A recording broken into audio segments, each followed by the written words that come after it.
All right, so welcome. Thank you. Great to be here. Okay, it's so cool to be in Macau. I've never been here before, and I find it Neither. fascinating. It's a short trip from Singapore where I live.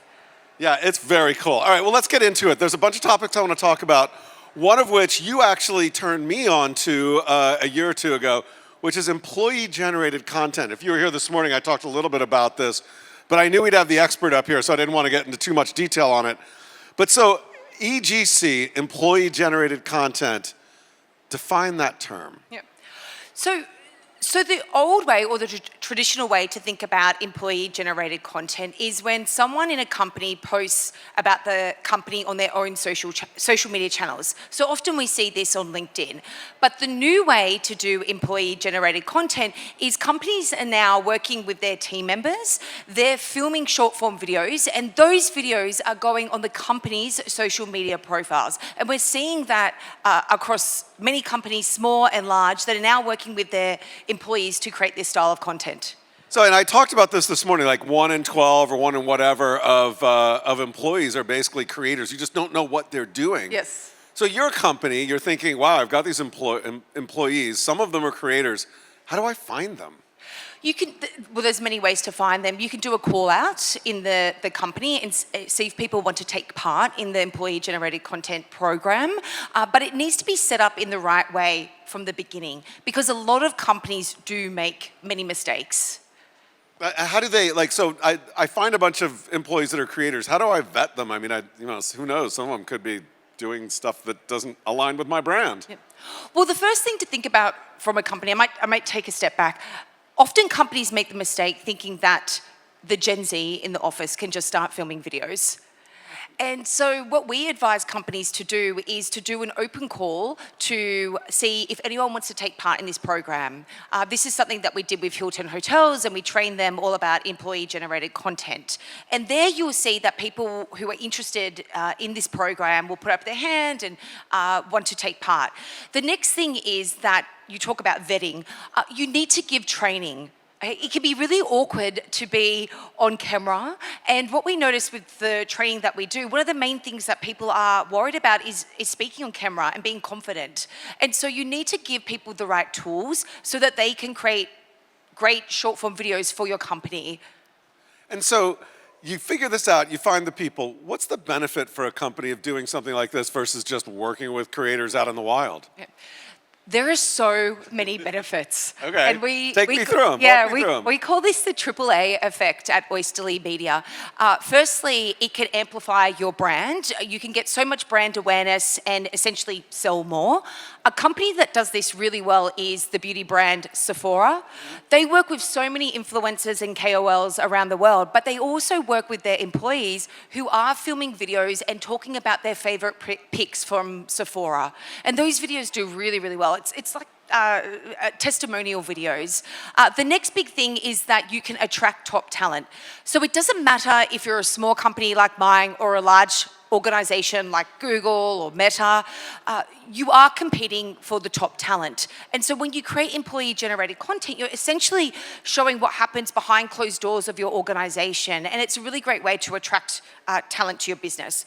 And the third big benefit of employee-generated content is that you can also increase the culture. So you activate culture in your organization. And now we're in a time of where hybrid work is very prevalent. People becoming a little bit disconnected from work. So by having people in your organization be part of this program, it's really helping them to grow their own personal brand in the organization. It's a way to bring people together. And we've seen this, that could lead on to fewer sick days, more motivation, greater productivity. So there's so many aspects that are beneficial for a company to really tap into employee-generated content. Yeah, Sephora makes a lot of sense because you've got all these stores and people's storefronts and things like that. Now, you mentioned that Hilton, you've done some work with Hilton. Talk about what you did with Hilton, how that worked, and how you keep it from being a one-off to an ongoing thing. Yeah, so I think a lot of companies are in the similar position where they have a lot of employees. And if we take the tourism industry and think about hotels have so many people that work in a hotel, right? You've got the front of house, operations, marketing, housekeeping, the list goes on. And so if we think about that for a second, yes, there is value to have influencers and KOLs come and stay at the property and get that access to their audience. But what about the hotel? How are they creating content for their own social media channels? And so essentially what we do is that we go into a company and we help train their team members. And when we do the training, there's people from all different departments. And so we train them from everything about how to initially come up with the idea, how to write the scripts, everything to actually how to film. And it's it's a very valuable session, and it really brings the team together and gives them the skills to create content for the brand. So when Hilton or Sephora or somebody else creates this content, do they create it with their internal employees who are also creators? Do they post it on their own channels? Do they create separate channels? Do they post it on the employees' channel? I mean, where do the videos go? Yeah, I think it's a really interesting question, and there's many places where the videos can go. So one of the sort of most obvious places is on the brand's own social media channels. So these are the main channels of the company. What we're seeing as well is a really big trend with companies actually creating specific employee-generated content channels. So a great example of this is the hotel Marina Bay Sands in Singapore. They have a specific TikTok profile, which is Marina Bay Sands Careers, and it's all about what it's like to work at that hotel. Also, Accor Hotels is doing that, and many others as well. So I think that's really interesting to watch how companies are really showing up and spotlighting their employees. Beyond that, also companies are using the videos internally as well. So that's just another way. So there's a few different angles there. What's your recommendation for a brand for their approval process? So video, employee creates a video. What does it need to do to get out? Do you say just like jump on a trend, make a video, put it up there, or are there multiple layers of making sure that it's right for the brand? Yep. Any piece of content has to be approved before it goes on a brand's channel, any day of the week. And so what we advise is that the company needs to do the work. You need a pioneer in the organization that's leading this program, right? Because you don't want to start and then it falls over, people become disengaged. And so what we advise is that you need to come up with content pillars for your employee-generated content program. You need to work with your team with coming up with different ideas as well. You need to give them the skills with how to create video.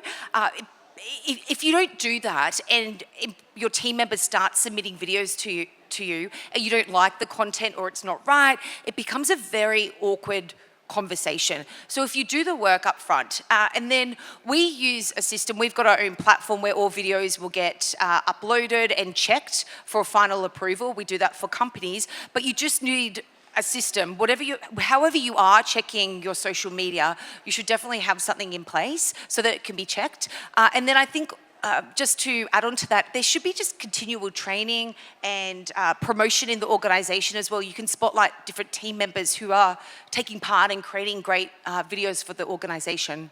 So for creators who may be not working at an organization, but maybe working with Hilton, working with Marina Bay Sands, working with Sephora, what can they do? I mean, it's not going to put them out of business, right? But what can they do to participate in this, if anything? Yeah. I think there's a huge opportunity for content creators. I know we talk about different revenue streams for creators. Creators talk about creating merchandise and so many other things. I think there's a huge opportunity for creators to go into organizations and actually train them or train their team members with how to create content, whether it's for TikTok, YouTube, etc. So I think that could be a huge opportunity for some of the creators here today. Yeah, so if you've got a brand you have a long-term relationship with, you can upsell them to teach some of their employees how to make content too. I think that's a really good idea. Yeah.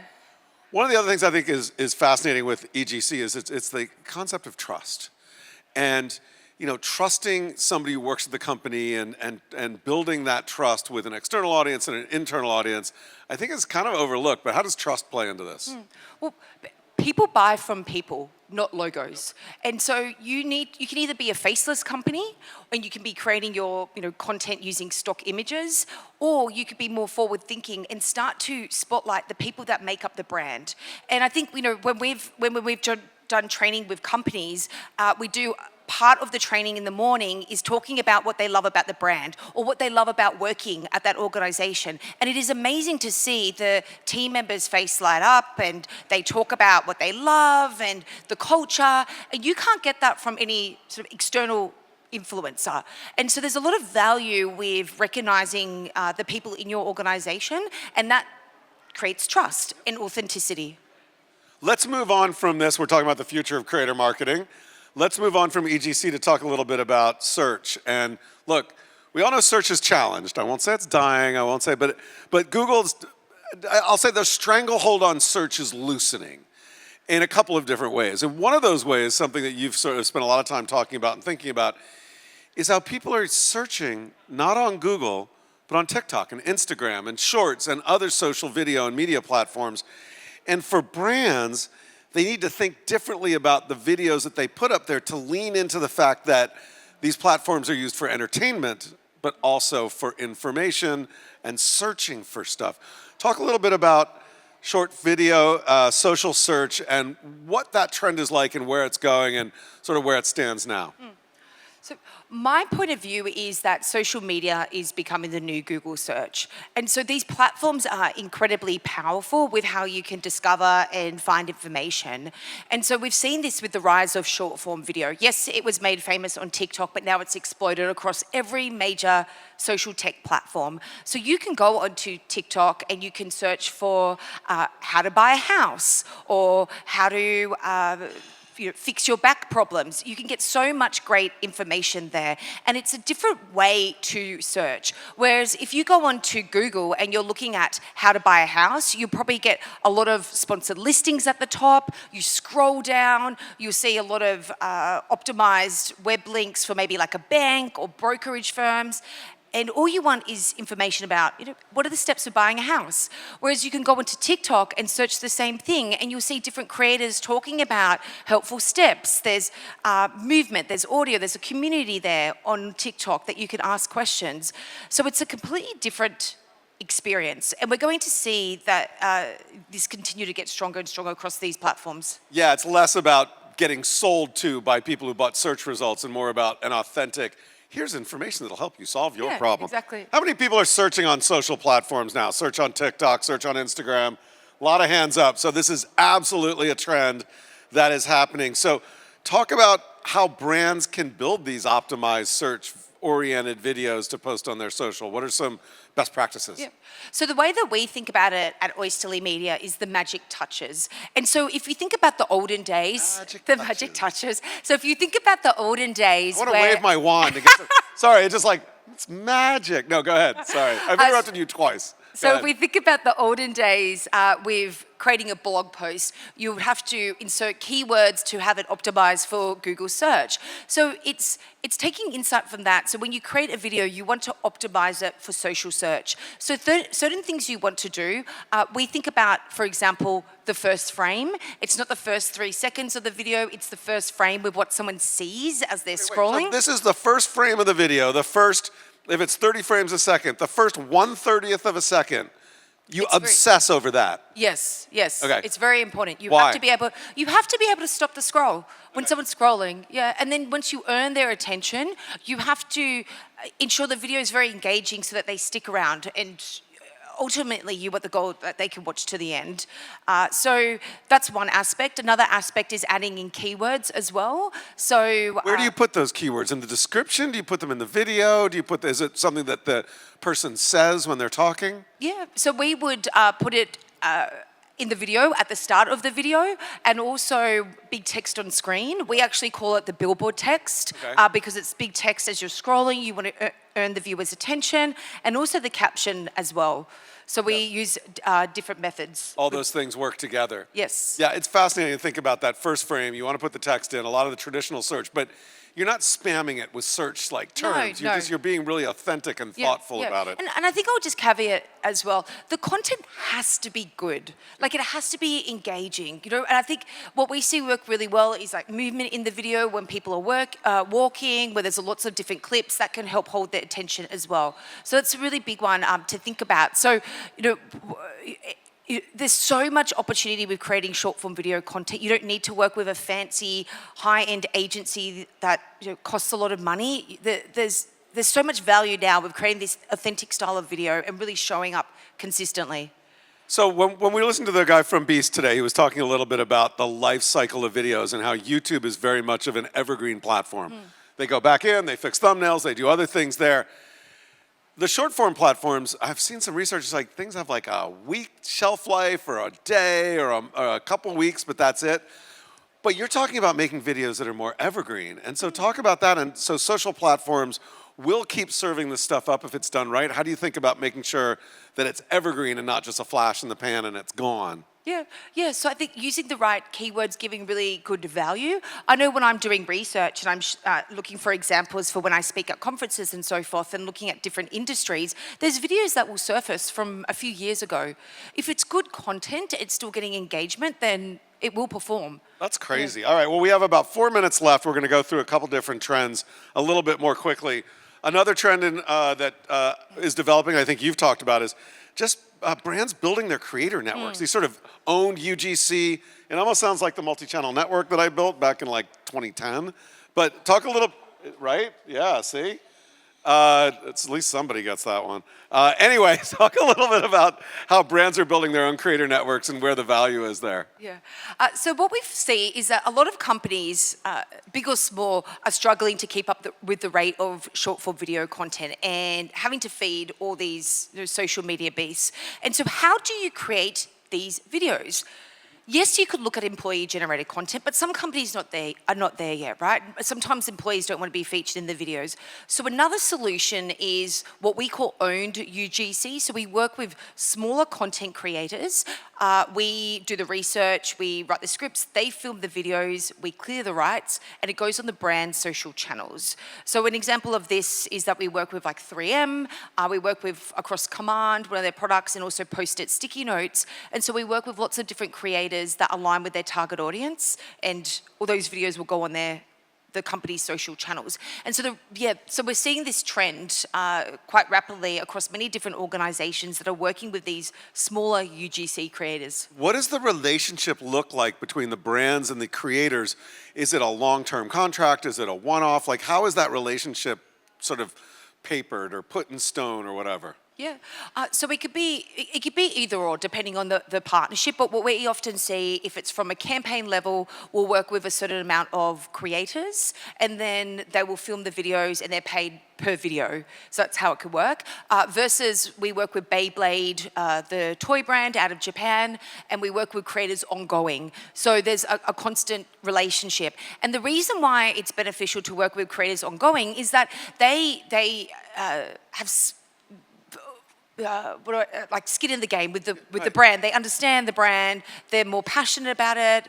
It becomes more authentic as well. So there's a lot of value with working with creators long term. So what's the, like, if you're a nano creator and you're doing this, how much do they get paid per video? Is there like a range that you think makes sense? When we have creators out here, if they're thinking of doing this, what's the kind of range you think that's possible for a video? Yeah, it really depends on the type of content and the industry, but it could be anywhere from a few $100s up to $1,000. Wow, that's good. Yep. Yeah, you get one of those long-term contracts. That's not so bad. I think you were talking before when we were going through this work with UPS on this. Yes. Talk about what you do with UPS. Yes. So we work with UPS, the shipping company, and we've been creating content for them. We're working with smaller creators all across Asia. So from Hong Kong, Indonesia, Australia, and many other countries. So basically, we find small business owners who are creators. They will film the videos, and then we clear the rights, and those videos are used across Facebook and Instagram to promote some of UPS products. So it's just another example with how brands are engaging and working with the smaller content creators. And so brands that do this, if they're a global brand, should they think about having just a sort of core group that works across their entire global portfolio, or is it more locally in each market? Yeah, we would strongly advise locally in each market because every market is so different. Hong Kong is different to Indonesia, Indonesia is different to Australia. So if you can do that, that's where you're going to see a lot more engagement with your audience because you're working with creators and localizing the content. All right, my last question for you. Think about the diffusion of fandom, private communities, trust, the moving away from broad attention to more sort of connection with each other. Is this a trend that you see brands adopting, and how will that change creator marketing in 27 seconds? No. Yeah. I think, connection is a really big one. I think what we're seeing is that attention it comes at a premium, and so brands need to be really thoughtful with the content that they're putting out. And I think there's so much opportunity now with authentic style of content, whether you're working with creators in your organization or smaller creators, it's a huge opportunity. Awesome. Such great insight on the future of creator marketing. Please give it up for Melissa Laurie. Thank you. From Oysterly, founder and CEO of Oysterly Media. Melissa, it's always fun to talk about this stuff. We could talk for a while.